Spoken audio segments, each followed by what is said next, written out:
Hello, my name is Catherine Lowry, and I will be presenting on the Eighth Amendment of the Constitution.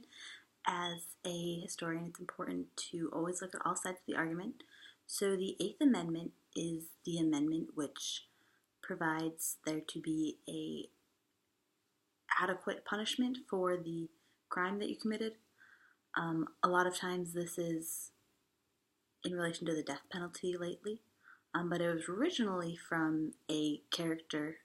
A lot of our Bill of Rights came from things that England had already established, and so England had established this not cruel and unusual punishment after a man named Thomas Oates was convicted of perjury, but this perjury ended up in multiple Catholics getting killed and a plot against the king.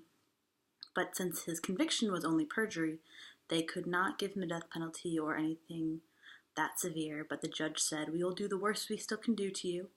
And so they did this thing called pillorying, where they put Thomas Oates in shackles and dragged him across the city of London and flogged him. And then 3 days later, they put him in shackles again and dragged him back through the city of London and flogged him again. And they were hoping he would die from this flogging, but he didn't. So in America, we decided to make this one of the Bill of Rights to make sure that if someone was convicted for something, that their punishment was equal to the thing they were convicted for, so you couldn't convict something for someone small and then kill them. Lately, this has been used in a couple Supreme Court cases.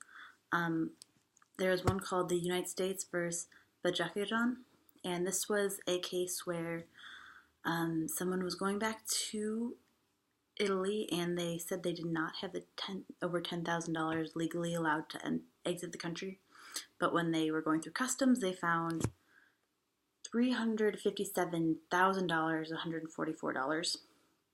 And so he went to court, and he was originally charged $15,000 for this lying to the customs agents, but they decided that the entire amount could be forfeitable. But then they decided that that was extraordinarily harsh and grossly disproportionate to the fact that he just lied about it. Also, this has to do with bail.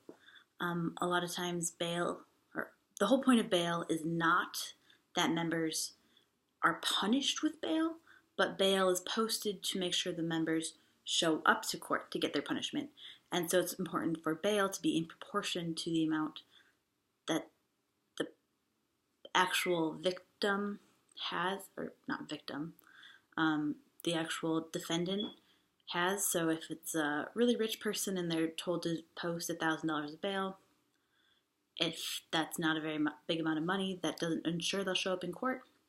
But if it's somebody who only makes $12,000 a year, $1,000 is a huge amount of money, and it'll definitely ensure that this member will show up to court to get their posted bail.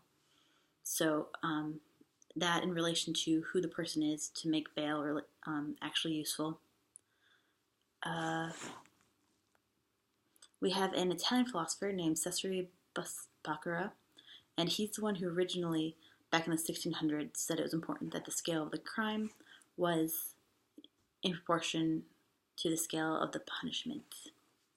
And so that is the Eighth Amendment, and that's how it got started. That's the origins of it, and that's some of the modern cases we see for it.